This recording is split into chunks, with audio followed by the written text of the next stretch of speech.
Boa noite. Boa noite. O Supremo começa a decidir a tramitação do pedido de impeachment de Dilma. Centrais sindicais ocupam a Avenida Paulista para apoiar a presidente. Ao som de Amigos para Sempre, Dilma e Temer aparecem juntos pela primeira vez depois da carta. Renan Calheiros afirma que Temer é o responsável pela crise interna no PMDB. A agência de risco rebaixa mais ainda a nota do Brasil e retira grau de investimento. Vereadores paulistanos devem votar ainda hoje a nova lei de zoneamento.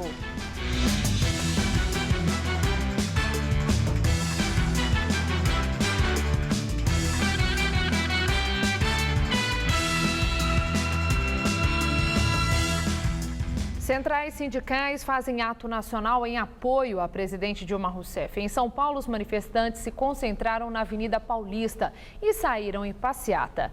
A repórter Carla Rodeiro acompanha e tem outras informações. Carla. Oi, Estela. Olha, os manifestantes estão agora, nesse momento, parados aqui na Rua da Consolação, que permanece interditada no sentido centro. O destino é a Praça da República, onde será lido um manifesto. Bem, o ato em São Paulo reúne movimentos de jovens, mulheres, também por moradia. No caso, apoiados pela CUT, pelo MST, pelo movimento dos trabalhadores sem teto e partidos políticos como PT, PCdoB, PDT, entre outros. Bem, manifestantes dizem que este não é um ato de apoio ao governo, e sim em defesa da democracia e do mandato da presidente Dilma. Eles defendem de que não há indício de que ela tenha cometido crime, por isso são contra o impeachment, mas criticam a política econômica do governo, no caso, o ajuste fiscal. Bem, segundo os movimentos que participam deste ato, o impeachment está sendo motivado pelo sentimento de revanche, pelo oportunismo da oposição e também do deputado, presidente da Câmara, Eduardo Cunha. O ato é também pela cassação do deputado Eduardo Cunha, do PMDB, denunciado por corrupção e alvo da Operação Lava Jato. Bem, os atos em defesa do mandato da presidente Dilma ocorrem 3 dias após as manifestações de domingo contra o impeachment, que em São Paulo reuniram cerca de 40 mil pessoas, segundo o Datafolha. Hoje, a Polícia Militar divulgou que 3 mil pessoas participam deste ato. Segundo a CUT, são 50 mil. Com vocês. Muito obrigado, Carla. O Supremo Tribunal Federal começou a discutir hoje qual será o rito do pedido de impeachment da presidente Dilma Rousseff no Congresso Nacional. As principais questões são se Dilma deveria ter sido ouvida antes da aceitação do pedido, se a eleição da comissão especial na Câmara poderia ter sido secreta, se o Senado tem o poder de derrubar a decisão da Câmara e em qual momento Dilma deve deixar o cargo se o processo for aberto. Antes dos votos dos ministros, foi autorizada a manifestação das partes envolvidas. PCdoB, Senado, Câmara, Advocacia Geral da União, Procuradoria-Geral da República e juristas. Os senhores, nesse momento, têm uma função fundamental para a democracia brasileira, do velho poder moderador do império.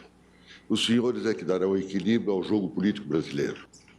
Na verdade, o que temos hoje, que esta Corte, além de reanalisar a questão, ela tem um papel fundamental, além do jurídico, um papel cívico, um papel social, que é tirar o discurso de que aplicar a Constituição Federal no Brasil é um golpe. Rodrigo Janot, chefe do Ministério Público Federal, entende que Dilma só pode ser afastada se o Senado decidir instaurar o processo de impeachment e que a eleição teria de ser aberta na comissão da Câmara. O ministro Edson Fachin, relator, votou contra a tese de recuar o pedido de impeachment na estaca zero, como queria o PCdoB, autor da ação no Supremo. Segundo Fachin, o impeachment é da mais alta magnitude jurídica e o STF deve agir como guardião da Constituição. Ele também rejeitou o pedido para que o presidente da Câmara dos Deputados, Eduardo Cunha, seja afastado do comando das decisões sobre o impeachment. e considerou válida a adoção do voto secreto para eleger a comissão que vai analisar o caso na Câmara. Na ocasião, o governo sofreu a primeira derrota e viu a chapa da oposição ganhar. Em meio à eleição, houve confusão e deputados quebraram urnas. No seu voto, Fachin considerou que Dilma não tinha direito à defesa antes de Cunha admitir o pedido. A defesa, para ele, ocorrerá na comissão e no plenário. Após a leitura do voto de Fachin, por volta de 6h40, o presidente da Corte, o ministro Ricardo Lewandowski, encerrou a sessão. A discussão sobre o rito do impeachment será retomada pelo STF amanhã. Até a decisão final no STF, o processo de abertura de impeachment fica suspenso na Câmara dos Deputados. Polícia Federal deflagra a quarta fase da Operação Acrônimo, que investiga suspeitas envolvendo o governador de Minas Gerais, Fernando Pimentel, do PT, relativas ao período em que ele ocupou o Ministério do Desenvolvimento. A operação corre em segredo de justiça. Um dos alvos é Elon Gomes, presidente da Aliança Administradora de Benefícios de Saúde. Ele possui 40% das ações da empresa. Outros 60% pertencem à Qualicorp, administradora de benefícios. Segundo a Polícia Federal, a fase de hoje não envolve nenhuma das duas empresas, mas somente o executivo. As buscas foram feitas na casa do empresário em Brasília. Agentes da Polícia Federal recolheram extratos bancários, computador e telefone celular. Elon Gomes é suspeito de ter repassado dinheiro para Benedito de Oliveira Neto, conhecido como Bené. Ele é apontado como operador do governador Fernando Pimentel durante a campanha do ano passado. Bené também é investigado na Operação Acrônimo, além da mulher de Pimentel, Carolina Oliveira. Pimentel é investigado sob suspeita de receber vantagens indevidas de empresas que tinham relações comerciais com o BNDES. O banco é vinculado ao Ministério do Desenvolvimento, que ele comandou de 2011 a 2014. Em Brasília, a presidente Dilma Rousseff participa de cerimônia com os novos oficiais generais das Forças Armadas. É a primeira aparição pública ao lado do vice Michel Temer, depois que ele enviou uma carta se queixando do tratamento que tem recebido. A cerimônia aconteceu no Clube do Exército e um detalhe inesperado chamou a atenção. A banda militar tocou a música Amigos para Sempre. O tradicional almoço de confraternização de fim de ano reúne os oficiais que atingiram o generalato do Exército, Marinha e Aeronáutica. Dilma falou sobre a política de defesa para a proteção da soberania do país e se comprometeu com a valorização funcional da carreira militar, mesmo em um momento de reequilíbrio fiscal. O presidente do Senado, Renan Calheiros, culpou Michel Temer pela crise interna no PMDB e comentou a decisão do partido de restringir novas filiações de deputados federais, uma estratégia que barra o esforço do deputado Leonardo Picciani de retornar à liderança da bancada. Um partido democrático que não tem dono, que se caracteriza por isso, fazer reunião para proibir a entrada de deputado, isso é um retrocesso que deve estar fazendo o doutor Ulisses tremer na cova. O presidente Michel é o presidente do partido. Se alguém tem responsabilidade com relação a isso, é o presidente Michel. Eu acho que o PMDB tem muita culpa. Quando o PMDB foi chamado para coordenar o processo político do governo, da coalizão, o PMDB se preocupou apenas com o RH. O PMDB perdeu a oportunidade de qualificar a sua participação no governo. O vice-presidente Michel Temer disse que é presidente nacional do PMDB, que o partido não tem dono nem coronéis, que as decisões são baseadas no voto e, portanto, democráticas e legítimas. A agência de classificação de risco Fitch rebaixa a nota e retira o selo de bom pagador do Brasil. O rating do país foi cortado de BBB- para BB+, o primeiro degrau do que é considerado grau especulativo. Foi o segundo rebaixamento da nota brasileira feito pela agência em 2 meses. A perspectiva permanece negativa, o que significa que a Fitch pode voltar a rebaixar o Brasil nos próximos meses. A decisão ocorre um dia após o governo enviar ao Congresso uma proposta de redução da meta fiscal de 0,7% para 0,5% do PIB em 2016. Além da Fitch, a Standard & Poor's já havia cortado a nota brasileira em setembro. O ministro da Fazenda, Joaquim Levy, avaliou como séria a perda do grau de investimento do Brasil e disse que é preciso agir. Levy conclamou a um esforço de todos e pediu mais uma vez que o Congresso Nacional vote as medidas do ajuste fiscal para superar a crise. O rebaixamento indica preocupação de que nem tudo que a gente precisa fazer tem conseguido fazer no passo necessário, até porque, vamos dizer assim, a atenção de alguns tem se desviado por questões diversas que não tem necessariamente, vamos dizer assim, ligação com as medidas econômicas que nós temos que tomar. Então, por isso que é tão importante conseguirmos votar. Levy negou que esteja de saída do governo, como voltou a ser comentado em Brasília. Ele deixaria o cargo se o governo mudasse a meta fiscal para o ano que vem, o que de fato aconteceu. No entanto, questionado sobre uma possível saída, Levy disse que continua trabalhando normalmente e classificou como coisa de folhetim essa especulação. Direto de Brasília, Josias de Souza fala sobre o impacto político do rebaixamento da nota do Brasil. No instante em que o Supremo Tribunal Federal monopoliza as atenções na política, fixando um rito para o julgamento do impeachment, a agência Fitch injetou veneno na conjuntura econômica, rebaixou a nota do Brasil e cassou o selo de bom pagador do país. Como essa é a segunda agência de classificação de risco a tomar essa providência, prevê-se que os investidores estrangeiros vão começar a bater em retirada, o dólar deve ficar mais caro, elevando a inflação, os juros devem subir, prolongando a recessão. Chegou-se a esse estágio graças ao efeito dito e feito. Ao longo de 2015, tudo foi dito sobre ajuste fiscal, controle da inflação e retomada do crescimento, mas nada ou quase nada foi feito. Agora, bem cedo se percebe que já é muito tarde para salvar 2016. Se o governo fizesse tudo certo a partir de agora, 2016 seria um ano ruim. Se o governo continuar errando, 2016 será horroroso. Dilma Rousseff entrou num círculo vicioso em que a ruína econômica impulsiona a deterioração da economia e vice-versa. O rebaixamento da nota da Fitch já era previsível. O próximo lance é a saída do ministro da Fazenda, Joaquim Levy. De homem forte na economia, Levy se transformou numa demissão esperando para acontecer. De erro em erro, Dilma Rousseff conseguiu transformar o Brasil. Já não é mais um país imprevisível. Tornou-se um país tristemente previsível. Boa noite. Justiça determina o bloqueio do aplicativo de mensagens WhatsApp em todo o país por 48 horas. A informação foi divulgada agora à noite pelo site do jornal Folha de São Paulo. O autor da ação judicial não foi identificado. O sindicato que representa as empresas de telefonia disse que vai respeitar a ordem judicial que começa a valer às 0 hora desta quinta-feira. As teles vinham pedindo ao governo a regulamentação do WhatsApp, que permite a troca de mensagens de texto e também chamadas de voz pela internet. As empresas alegam que os aplicativos não podem prestar esses serviços porque não são operadoras. São muitos os obstáculos enfrentados pelas pessoas com deficiência na hora de ir para a escola. Mas hoje a nossa equipe mostra um exemplo que dá certo.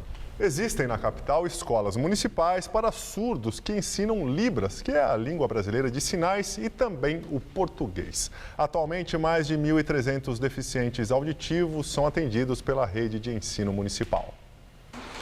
Na capital paulista, são 6 escolas municipais bilíngues para surdos que atendem alunos da educação infantil ao ensino fundamental.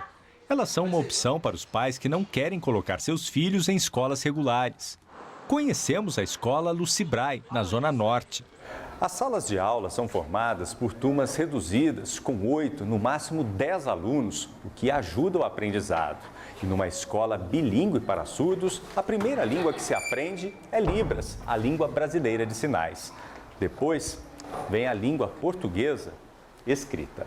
Para a língua de sinais fluir, ele precisa ter pares. Né? E é isso que acontece na nossa escola bilíngue, né? Então é uma língua que circula, né? Diferente de uma escola onde não houvesse a maioria surda. Como a educação bilíngue é baseada na pedagogia visual, a ordem aqui é estimular ao máximo os estudantes. E o que não faltam são recursos e criatividade dos professores. As aulas de português ficam bem divertidas. Até a temida matemática aqui é diferente. Na aula de hoje, os alunos aprendem a fazer o tangram, um quebra-cabeças chinês. Uma atividade lúdica para ensinar a geometria básica. E quem tem dificuldade no aprendizado ainda pode participar de aulas complementares. Não adianta eu falar, se eles são todos surdos, eu vou trabalhar da mesma forma. Isso não é. Eles são autistas, vou trabalhar do mesmo jeito. Não é por aí. Agora, quando você consegue descobrir quais são os interesses deles, o que chama mais atenção, aí você vai, com certeza, criar o material adequado, você vai pensar nele e você vai trabalhar. Rosa é pedagoga e trabalha com deficientes auditivos há mais de 30 anos. Aqui na escola, ela conta com a ajuda de um professor assistente, que, como os alunos, também é surdo. Assim, as aulas de Libras ficam ainda melhores. Nós trabalhamos juntos. A criança ela tem que desenvolver o intelecto, o pensamento, através de suas mãos, já que não tem audição e não tem a fala. Então, eles vão se colocando, fazendo os seus sentimentos, as suas ansiedades, as suas brincadeiras, o que ele mais gosta, o que ele não gosta, brigas, intrigas, é normal.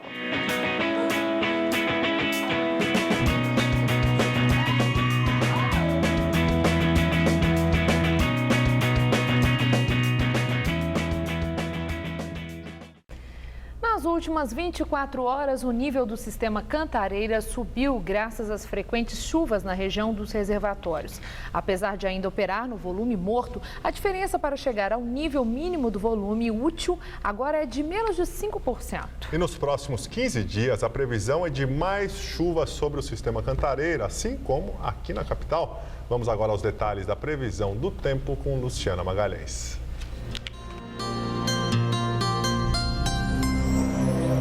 Só começa oficialmente na semana que vem, mas o tempo já se comporta como se estivesse no período mais quente e chuvoso do ano. A previsão para amanhã é de sol, calor e alta umidade, que formam nuvens ao longo do dia e provocam chuva isolada em vários pontos, principalmente à tarde, com risco de temporais. Esse quadro se aplica a praticamente todo o país, mas com maiores volumes de chuva entre o Acre, Amazonas e Rondônia e também na costa norte do país. Pode chover a qualquer hora do dia na fronteira do Rio Grande do Sul, mas neste caso por causa da chegada de uma frente fria.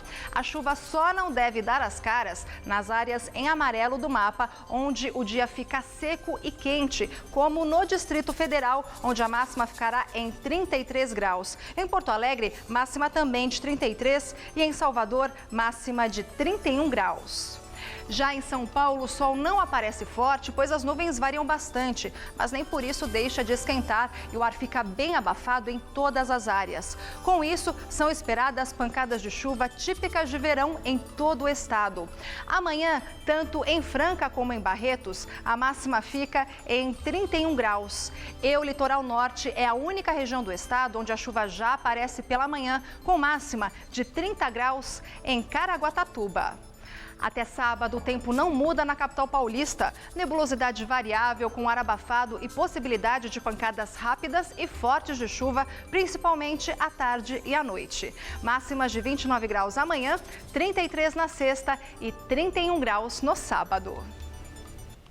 São Paulo tem cerca de 2 milhões de árvores. Uma das mais comuns é a tipuana, que pode chegar a 15 metros de altura. Grandes e desgastadas pelo tempo, muitas delas têm caído com frequência nos dias de chuva. Se fosse pela quantidade, ela poderia ser um patrimônio paulistano. Mas a tipuana é originária da Bolívia. As primeiras mudas foram trazidas para cá no início do século passado. Foi uma visão dos urbanistas que desenharam a cidade, que tinham uma visão de trazer espécies de fora. E ela tem um crescimento vigoroso, rápido, ela dá uma sombra boa. Mas as tipuanas têm provocado preocupação. Dá uma olhada nesse tronco completamente oco e neste outro, cuja madeira desmancha só de passar a mão. Quando tem chuva, eu tenho medo. Eu escolho as ruas para passar que não tenham tantas árvores. Você está sempre procurando um lugar que não tenha árvore, porque você tem sempre o medo da árvore cair no seu carro ou numa pessoa, enfim. Mas é uma pena, porque realmente falta árvore na cidade, né? Então a ideia seria colocar mais árvores, né? Então ver elas caindo é muito triste. Desde 2006, nenhuma tipuana é plantada mais na cidade. É que a prefeitura tem priorizado o plantio de espécies da flora brasileira. E como prevenção, diz que faz a remoção das tipuanas mais antigas como essa, que podem chegar a 70 anos. O problema é que elas chegam facilmente aos 15 metros de altura e esse trabalho de retirada pode levar uma semana. A explicação da prefeitura é que é preciso interditar a rua, interromper o fornecimento de gás e energia. O plantio em calçadas estreitas prejudica a raiz, o que compromete a absorção de nutrientes. Outro fator de risco são as pragas. O que acontece é a idade do exemplar mesmo, né? A partir do tempo eles vão ficando velhos, vão sofrendo ataques de doenças, pragas. E isso pode gerar alguma queda. É uma pena, né? Porque realmente deixa o bairro muito bonito e agradável, mas ao mesmo tempo é preciso fazer uma manutenção. As árvores desse porte, elas dão uma sombra legal. O problema é que ela sempre começa a apodrecer e vai chegar uma hora que ela vai cair, né? Então é melhor você cortar ela antes de ela cair e colocar uma árvore mais nova no lugar. Justiça concede prisão domiciliar ao almirante reformado Otton Luiz Pinheiro, acusado de corrupção e que aguarda julgamento. Ele foi preso em julho. A decisão foi do juiz federal Marcelo da Costa Bretas, do Rio de Janeiro. O juiz considerou duas razões: a idade do almirante, 74 anos, e o fato de a mulher dele ter a doença de Alzheimer. Otton Luiz Pinheiro presidiu a Eletronuclear de 2007 a 2014 e é acusado de receber 4,5 milhões de reais em propina. O dinheiro teria vindo de empresas que fizeram acerto para construir a usina nuclear de Angra 3. O processo, que começou na Operação Lava Jato, passou para a Justiça Federal do Rio de Janeiro, depois que o Supremo Tribunal Federal desmembrou o caso porque não tem relações com o esquema de corrupção na Petrobras. E agora o comentário de política com Bob Fernandes.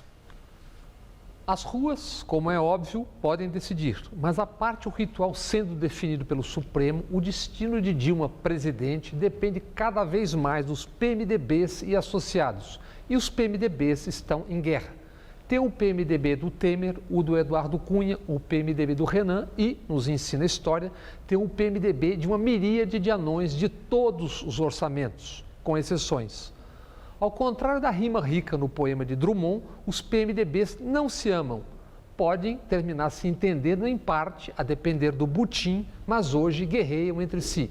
Temer, o vice, quer o lugar de Dilma. Renan, que comanda o Senado, quer salvar o pescoço. Renan já foi ministro da Justiça de Fernando Henrique. Portanto, Renan sabe que um presidente nomeia o ministro da Justiça, que nomeia o diretor da Polícia Federal. A PF, a depender do comando, pode investigar mais ou menos. Quem conheceu a PF dos anos 90 e início do século XXI sabe do que estamos falando. Renan e Temer têm o que conversar. Eduardo Cunha deu a largada no impeachment. Entregue o serviço, tornado dispensável, em uma semana viu acelerar-se seu ingresso na lata de lixo da história. E, portanto, Cunha tem murmurado juras entre seus bem mais de 40. De Cunha, Dilma só pode esperar vingança.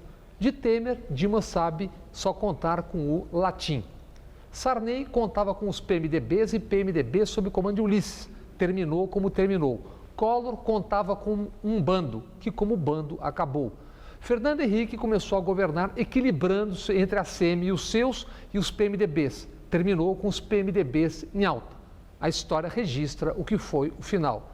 Lula tentou escapar aos PMDBs com o PL, depois PR, de Valdemar da Costa Neto, com o PTB de Robertão Jefferson e agrupamentos similares. Deu no chamado mensalão. No segundo governo, Lula já estava rendido aos PMDBs. De maneira marcante, digitais dos PMDBs estão no chamado Petrolão, em companhia de petistas e figuras de vários outros partidos. Dilma está com quem e como está, porque tudo isso é sistêmico. Boa noite. Procurador-Geral da República pede o afastamento de Eduardo Cunha da presidência da Câmara. Para Rodrigo Janot, Eduardo Cunha vem utilizando o cargo em benefício próprio para atrapalhar as investigações que existem contra ele. De acordo com Janot, Cunha usa o cargo para constranger e intimidar parlamentares. O afastamento assegura a continuidade das investigações e os trabalhos, inclusive no Conselho de Ética. As vendas do varejo brasileiro subiram interrompendo 8 meses de quedas seguidas. O levantamento é do IBGE. Segundo o Instituto, o resultado positivo não repõe as perdas de 8 meses seguidos de queda. Em outubro, a alta foi de 0,6% na comparação com setembro. Na comparação com outubro do ano passado, o comércio teve a maior queda da série, que teve início em 2001. De lá até 2015, o setor só havia caído em 2003, quando a baixa foi de 2,9%. No ano, o setor acumula recuo de 3,6% e em 12 meses de 2,7%, a maior retração desde janeiro de 2004. O que contribuiu para o resultado positivo em outubro de 2015 foram as vendas de hipermercados, supermercados, produtos alimentícios, bebidas e fumo, que cresceram 2%. Na semana que vem já é Natal e o Mercado Municipal de São Paulo é um dos destinos mais procurados na hora de comprar os produtos da ceia. Hoje, o Procon fez uma fiscalização inédita no local e mostra que o consumidor precisa ficar atento. Lichia, uva, pêssego. As frutas frescas praticamente não faltam na ceia de Natal de nenhuma família. Ameixas de vários tipos também são presenças garantidas nas listas de compra. Qual fruta não pode faltar na ceia da família da senhora? É as frutas secas, né? Mas está muito caro, então a gente tem que partir para o lado de cá. O que não pode faltar é uva e ameixa. Mas o consumidor deve ficar atento. O Código de Defesa tem algumas regras para facilitar a vida de quem compra e garantir direitos. O preço deve estar indicado no produto. Em uma fiscalização no Mercadão, o Procon de São Paulo autuou dezenas de comerciantes. A maioria por não deixar visível o valor. Tinha gente colocando etiquetas na hora. A multa inicial para quem desrespeitar a determinação é de R$ 600. A exposição inadequada também foi alvo da fiscalização. Tinha até bacalhau dentro de embalagem de salmão. O Procon, pela primeira vez, está visitando e fazendo fiscalização aqui no mercado da Cantareira. E nós, infelizmente, estamos encontrando muitas infrações ao Código de Defesa do Consumidor. As bancas que mais sofreram autuações foram as bancas de fruta, pela ausência do preço, e também algumas de bacalhau e produtos a granel. É interessantíssimo ressaltar, o produto vendido a granel deve apresentar data de validade. Com tudo em ordem, é hora de fazer as compras. E aqui tem opções para todos os gostos, das carnes às castanhas. O Mercadão também é conhecido pela variedade de frutas exóticas. Sabe o que você encontra por aqui? O kiwi Nova Zelândia. Não conhece?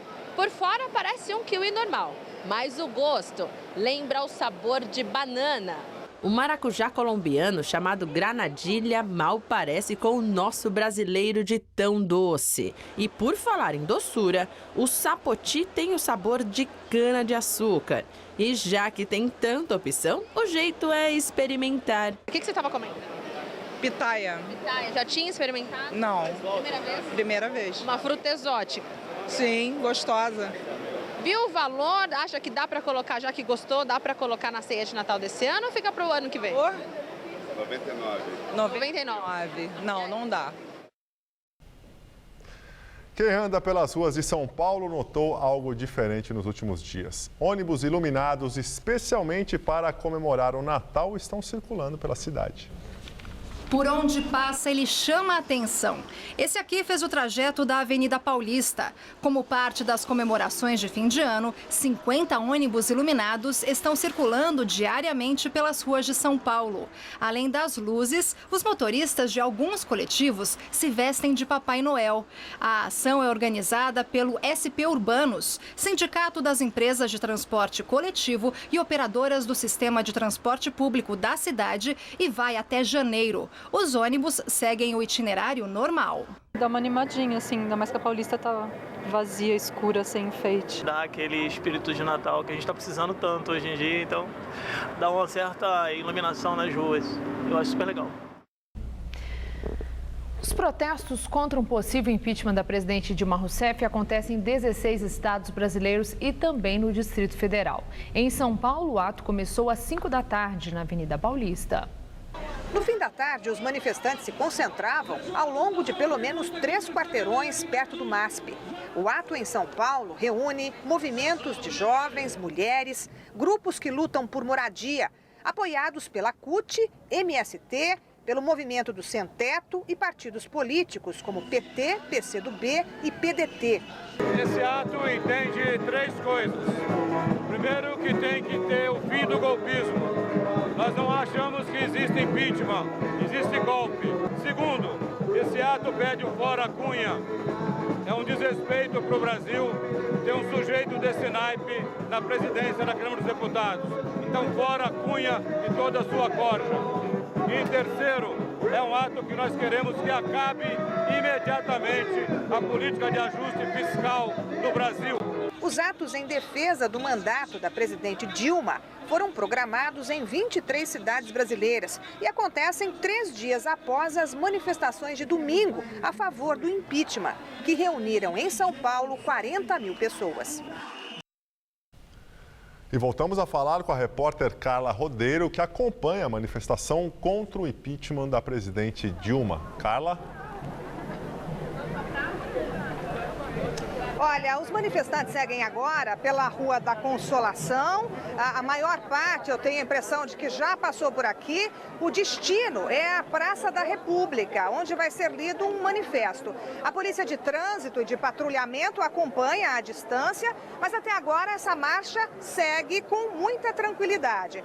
Bem, a Secretaria de Segurança Pública divulgou há pouco a estimativa da PM de 3 mil participantes. Bem, a CUT, que falava em 50 mil, aumentou para 70 mil a quantidade de pessoas desse ato hoje em São Paulo. Bem, o argumento das pessoas que estão aqui, que são contra o impeachment, é de que não há base legal, ou seja, indício de crime da presidência, da presidente Dilma, e sim um sentimento de revanche e oportunismo da oposição e também do presidente da Câmara, o deputado Eduardo Cunha, denunciado por corrupção e alvo da Lava Jato. É com vocês. Surge mais uma denúncia contra o deputado Eduardo Cunha. De acordo com a revista Época, o presidente da Câmara teria cobrado 52 milhões de reais em propina para liberar dinheiro do Fundo de Investimentos do FGTS para empresas. De acordo com a revista, em delação premiada, Ricardo Pernambuco e Ricardo Pernambuco Júnior, da empreiteira Carioca Engenharia, confessaram à Procuradoria-Geral da República que Cunha recebia dinheiro de propina em contas na Suíça e em Israel. Ainda de acordo com a revista, a propina era cobrada diretamente por Cunha sem intermediários. Os empresários contaram que pagaram para receber o FIE-FGTS de uma obra no Rio. A revista também afirma que as evidências neste caso levaram o ministro do STF, Teori Zavascki, a autorizar as buscas na casa de Cunha. Época também afirma que o empreiteiro Léo Pinheiro, da OAS, que está envolvido na corrupção investigada pela Lava Jato, trocava mensagens com Cunha sobre a liberação do FIE-FGTS. A revista diz que procurou o advogado de Eduardo Cunha, mas que ele não se pronunciou sobre o assunto. Com 45 votos a favor e 6 contra, vereadores de São Paulo aprovam em primeira votação o projeto da nova lei de zoneamento, que vai mudar as regras de uso e ocupação do solo na cidade. Agora o projeto segue para uma segunda votação na Câmara Municipal e depois será encaminhado ao prefeito Fernando Haddad. Foi uma sessão tumultuada. Os vereadores já tinham tentado votar o projeto outras vezes. O vereador Gilberto Natalini, do PV, entrou na justiça para cancelar o projeto, que, segundo ele, é irregular. A lei de zoneamento foi aprovada em primeira votação nesta tarde por 45 votos a favor e 6 contra. O projeto ainda precisa passar por uma segunda votação, que não foi marcada. A oposição quer deixar para o ano que vem. O projeto passou com uma margem muito estreita. Por que não? Porque nós entendemos que o PSDB entende que o projeto ainda tem muito a ser discutido e muito a ser aperfeiçoado. Ele tem problemas graves. Representantes de vários bairros acompanharam os trabalhos no plenário. Muitos levaram cartazes de apoio ao projeto. A lei de zoneamento vai mudar as regras de uso e ocupação do solo na cidade de São Paulo, definindo, por exemplo, onde pode ser instalado comércio, serviço e indústria. Entre os pontos mais polêmicos do texto está o que prevê mudanças para áreas que antes eram estritamente destinadas a moradias. A Associação Ame Jardins organizou um movimento de oposição ao projeto que vai criar corredores comerciais em áreas residenciais. No nosso caso, o Jardins, projetado como um bairro exclusivamente residencial, isso muito nos preocupa porque o bairro não tem capacidade de suportar, não tem estrutura para suportar esse tipo de atividade. E a degradação do bairro, em muito pouco tempo, será inevitável. Após o país perder o grau de investimento, o dólar fechou em alta, R$ 3,92. Ao longo do dia, a moeda americana chegou a bater nos R$ 3,96, mas depois recuou. Na semana, o dólar acumula alta de 1,30%. No ano, a alta é de mais de 47%. O Banco Central americano aumenta os juros pela primeira vez em quase 10 anos. As taxas foram mantidas perto de zero desde a crise financeira e agora ficam entre 0,25,5 ponto percentual. O Federal Reserve diz que o Comitê de Política Monetária levou em conta a melhora no mercado de trabalho este ano e está razoavelmente confiante de que a inflação vai subir a médio prazo para a meta de 2%. E agora vamos ao comentário de economia com Vinícius Torres Freire. O crédito do Brasil piorou na praça. Os Estados Unidos começaram a aumentar a taxa de juros deles, depois de 7 anos no zero. O ministro da Fazenda, Joaquim Levy, é praticamente um zumbi no cargo. A equipe dele já está saindo. Sempre se disse que essas notícias juntas provocariam um novo tumulto na economia brasileira, a começar por uma nova alta do dólar e dos juros. Vamos ter tumulto? Só por isso, provavelmente não. Essas notícias já eram bem esperadas por quem tem muito dinheiro e quem mexe com muito dinheiro, o dito mercado. Isso quer dizer que não vai acontecer nada? Claro que não. Vai ficar mais difícil para o país sair da crise, no mínimo. Hoje, outra empresa que classifica a capacidade de um país ou empresa pagar suas dívidas rebaixou a nota do Brasil. Isto é, diz que é mais arriscado emprestar dinheiro para o governo do Brasil. Como uma ou outra dessas empresas já havia rebaixado o Brasil, agora os empréstimos externos para empresas e para o governo vão ficar um pouco mais caros. Um pouco, porque os donos do dinheiro grosso do mundo já estavam cobrando mais caro faz tempo, pois a economia aqui está uma bagunça. Juros mais altos nos Estados Unidos acabam por elevar os juros aqui também, no médio prazo. A fraqueza do ministro Levy levanta suspeitas de que a presidente Dilma Rousseff pode nomear um ministro fraco e, pior, que vai desistir do projeto de arrumar as contas do governo, o que também ajuda a encarecer os juros no país. Em suma, apesar de serem esperadas, todas essas más notícias vão deixar os juros um pouco mais altos, o que dificulta a recuperação da economia e aumenta ainda mais a dívida do governo, que fica sem dinheiro para fazer qualquer outra coisa ou tenta, para evitar isso, aumentar impostos. Na prática, isso tudo quer dizer que as chances de recuperação da economia em 2016 estão praticamente zeradas.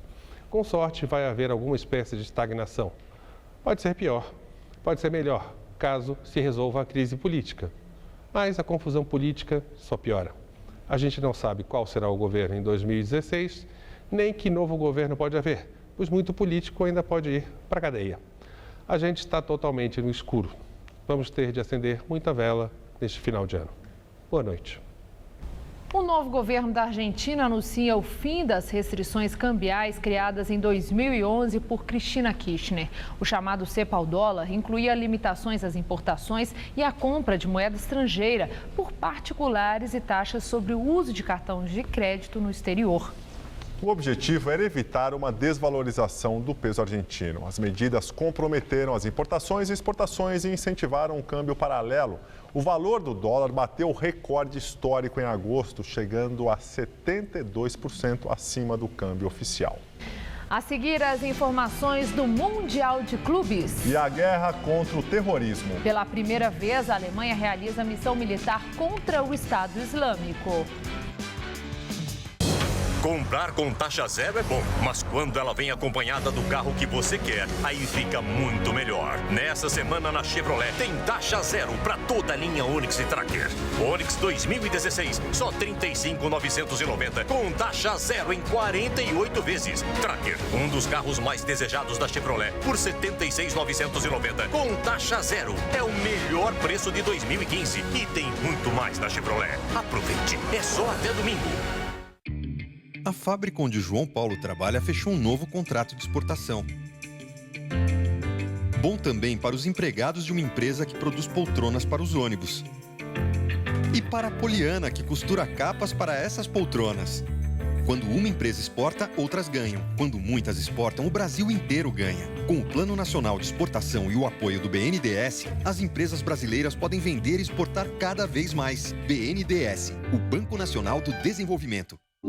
Quem quer comunicar precisa estar atento ao alcance de sua mensagem, aos canais mais adequados, às mudanças mais repentinas. A comunicação evoluiu. A Faculdade Casper Libero leva você ao próximo nível, a pós-graduação.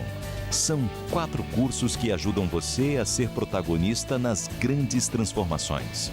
Professores com ampla e reconhecida experiência acadêmica, autonomia para montar a grade curricular e escolher sua carga horária, localização privilegiada e tradição no ensino superior em comunicação. Divida sua carreira entre antes e depois. Faça a pós-graduação na Casper Libero. Inscrições abertas. Para bom entendedor, meia palavra basta. Não. Por isso, questionamos políticos e autoridades públicas, trazemos informação e esclarecimento sobre os temas importantes do seu dia a dia. TV Gazeta. Bom te ver sempre bem. Corrida de São Silvestre. Oferecimento Baltec. Super manta líquida impermeabilizante.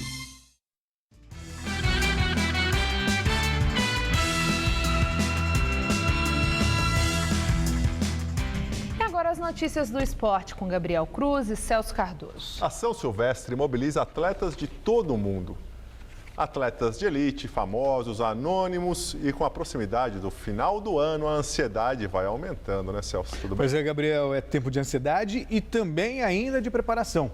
Entre os cadeirantes, por exemplo, a catarinense Aline Rocha quer surpreender até os homens em busca do tetracampeonato. Veja na videoreportagem de Renata Falzoni e Murilo Azevedo.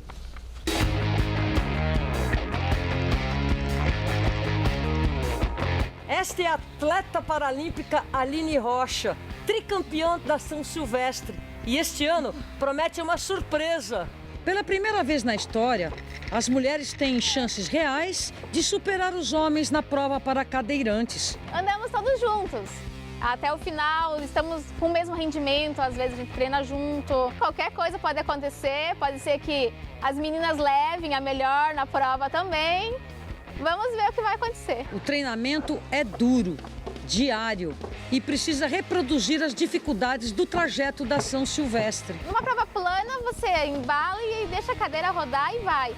Mas a São Silvestre é ou subida ou descida ou curva. Controlar a cadeira numa curva em descida, que é muito difícil, que a cadeira pode virar para um lado ou capotar. Na subida tem que ter muita resistência, muita força. A cadeira começa a parar, se você parar de tocar, a cadeira volta para trás, então tem que ter muita técnica, muita resistência, muita força. Parar ou andar para trás não é a mesma coisa para a Aline, que já enxerga mais longe.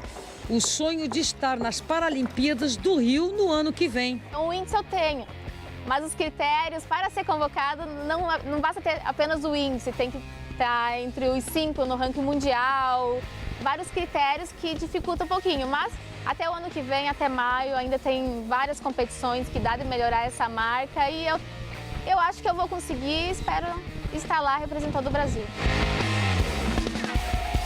Tem muita gente que pode me criticar pelo que eu falo, mas eu digo que hoje eu estou numa cadeira de rodas, foi uma das melhores coisas que me aconteceu na minha vida. posso dizer que eu não resumo a minha vida em antes e depois da deficiência, mas sim antes e depois do esporte. Que o acidente pode ter me tirado as pernas, mas o esporte me deu asas. Agora vamos de futebol. O River Plate é o primeiro finalista do Mundial de Clubes da FIFA no Japão. Gabriel, mas o time argentino teve problemas. Mesmo assim, conseguiu derrotar o campeão japonês e se garantir na decisão. Em Osaka, o River Plate estreou no Mundial de Clubes direto na semifinal contra os japoneses do Sanfrecce Hiroshima.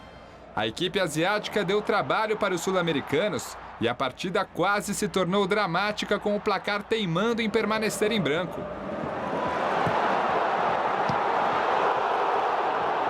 Aos 28 minutos do segundo tempo, Hayashi saiu mal do gol e a bola sobrou para Alário de cabeça fazer o gol da classificação dos argentinos. Final de jogo, River Plate 1, Sanfrecce Hiroshima 0. Festa dos milionários na terra do sol nascente. O outro finalista será conhecido amanhã.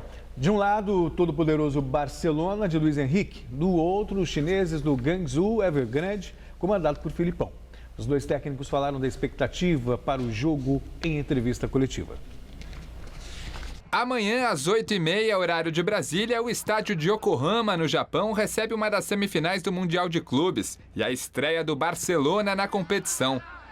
O time de Messi enfrenta os chineses do Guangzhou Evergrande, equipe treinada pelo brasileiro Luiz Felipe Scolari. Pense em quantos clubes no mundo gostariam de estar no nosso lugar hoje. Luiz Henrique, técnico do clube catalão, demonstrou em entrevista que a equipe está focada em levantar a taça. Esse é um título que, pela dificuldade, pelas poucas vezes que jogamos, queremos muito conquistar. Todos pensam assim, os jogadores, o técnico e os barcelonistas. Por conta de uma lesão muscular, o brasileiro Neymar era tido como desfalque certo para essa partida. No entanto, ele correu em volta do campo no treinamento do time europeu e pode ser surpresa na escalação. Quem vencer a partida encara na final do Mundial de Clubes os argentinos do River Plate. Ô Celso, na enquete que vocês fazem no Gazeta Esportivo, os torcedores, os telespectadores falaram que o Guangzhou vai ganhar do Barcelona. Você segue essa linha? Não, eu encaro isso como uma brincadeira. E tem outra coisa também, dizem que os times europeus não dão importância ao Mundial. É verdade que é mais importante a Liga dos Campeões, mas dão importância sim, principalmente quando ganhou esse formato da FIFA. Quando era a Copa Intercontinental, né, mal comemoravam. Mas agora, principalmente depois da conquista do Real Madrid, o Barcelona também quer o título. Tem a obrigação de ganhar. Claro. E a CBF conseguiu derrubar a liminar da Justiça que impedia a realização da eleição para vice-presidente que estava marcada para hoje. Dessa forma, conforme esperado, o candidato Coronel Nunes, da Federação do Pará, e favorito do presidente licenciado Marco Paulo Del Nero, foi eleito vice-presidente com 44 dos 67 votos possíveis. Caso o atual mandatário deixe o cargo em definitivo, é Nunes quem assume. Falando em Marco Paulo Del Nero, hoje ele participou de uma audiência na CPI do futebol no Senado.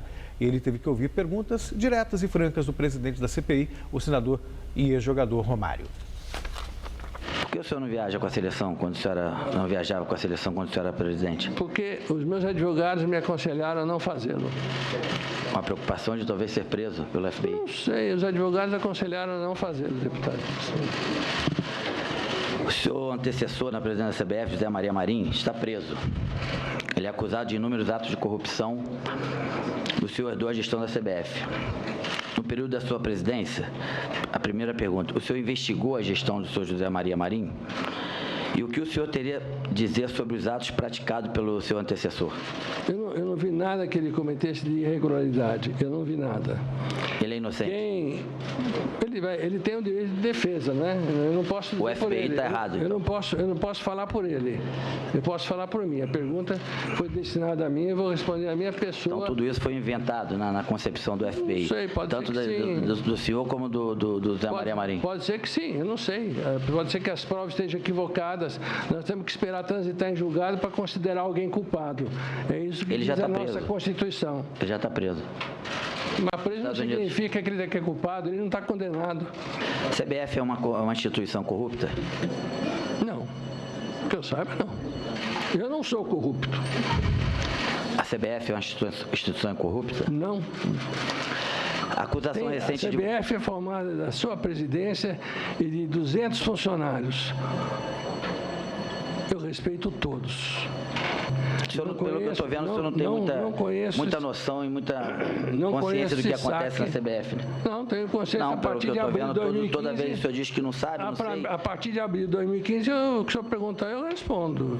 Mas o senhor era vice nessa época? O vice é vice. Vice não manda, né? O Del Nero não saber se é corrupto ou não, né? No mínimo ali para se defender, tinha que falar que não, né? Mas ainda assim, Gabriel, as perguntas podem até ter sido contundentes. Mas também mais do mesmo, não esperava outra resposta, não acrescentou nada para mudar o futebol. Esperava-se dados um pouco mais detalhados, uma pesquisa junto ao FBI para realmente no que o Del Nero está envolvido, o valor X de propina, para quem foi, por que foi. Aí sim a gente teria um esclarecimento maior. Não foi o que aconteceu neste momento. Para quem gosta de uma boa briga, de um bom duelo, talvez tenha ficado satisfeito. Mas para quem quer o melhor do futebol brasileiro, ficou devendo. Uma pena, né? É isso aí. Obrigado. Boa noite, até amanhã. Stella, é com você? Inaugurado em 1940, o estádio Paulo Machado de Carvalho, Pacaembu, já viveu dias de glória. Jogos da Copa do Mundo de 1950 aconteceram lá. Os Rolling Stones, Chuck Berry, Paul McCartney e Little Richard são só alguns dos nomes que agitaram as arquibancadas do estádio. Só que os shows foram proibidos no local e os campeonatos mudaram de endereço. Para não ficar ocioso, o Pacaembu está mudando a própria história. Essa bola vai rolar nos gramados do Pacaembu. Quer dizer, rolar não, vai voar, porque o jogo aqui é o rugby. Sempre estive do lado de fora aqui, já peguei 4 horas de fila para assistir um jogo do Corinthians e hoje estar aqui nesse gramado, para mim é um momento muito único. Tanta emoção não é só porque ele é corintiano, não. É também porque, convenhamos, esse estádio é um clássico paulistano. Palco de shows monumentais, partidas históricas, de títulos lendários do futebol. De jogadores como ninguém menos que Pelé, o artilheiro da história do Pacaembu. Essa era a casa do Corinthians, que se mudou para Itaquera. Desde então, os jogos oficiais minguaram e o jogo da bola oval ganhou espaço.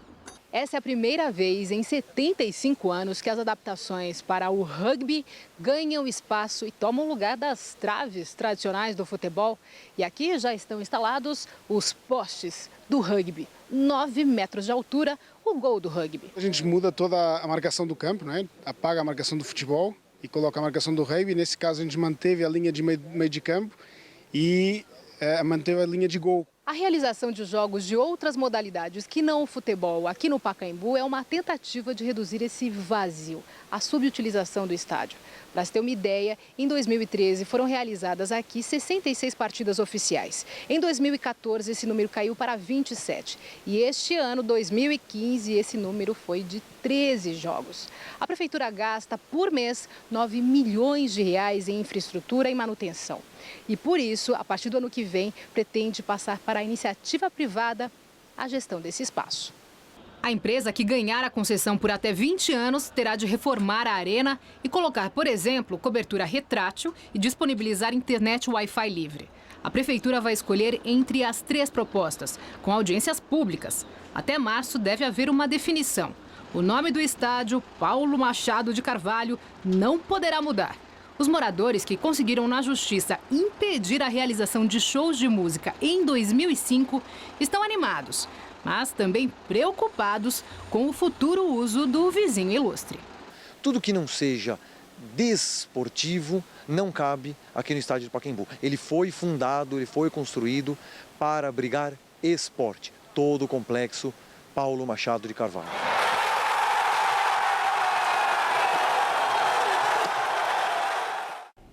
A Alemanha participa pela primeira vez de uma missão militar contra o Estado Islâmico. Um avião-tanque reabasteceu em voo caças de combate da coalizão internacional que bombardeiam alvos jihadistas. A Alemanha deve enviar uma fragata para ajudar patrulhas francesas no Mediterrâneo. Jatos de reconhecimento Tornado vão começar suas missões em janeiro. A chanceler Angela Merkel reiterou no parlamento que a solução para a guerra na Síria nunca poderá envolver o ditador Bashar al-Assad. A França usou pela primeira vez mísseis de cruzeiro ar-terra no Iraque. Caças Rafale e Mirage 2000 atacaram alvos do Estado Islâmico. O secretário de Defesa dos Estados Unidos, Ashton Carter, foi ao Iraque para acertar a intensificação da guerra contra os terroristas. Washington tem 3.500 soldados no Iraque. E uma última notícia, o advogado do operador do mensalão petista Marcos Valério disse à revista Veja que seu cliente está disposto a fazer uma delação premiada na Lava Jato. Ele poderia esclarecer a participação do PT em caso de chantagem que envolve a morte do ex-prefeito de Santo André, Celso Daniel. Marcos Valério foi condenado no mensalão petista há mais de 40 anos e cumpre pena em Minas Gerais. O Jornal da Gazeta termina aqui. A edição de hoje pode ser vista no site do Jornal da Gazeta. Mais notícias em nossa edição das 10. Até lá, uma boa noite. A gente se encontra às 10. Até já.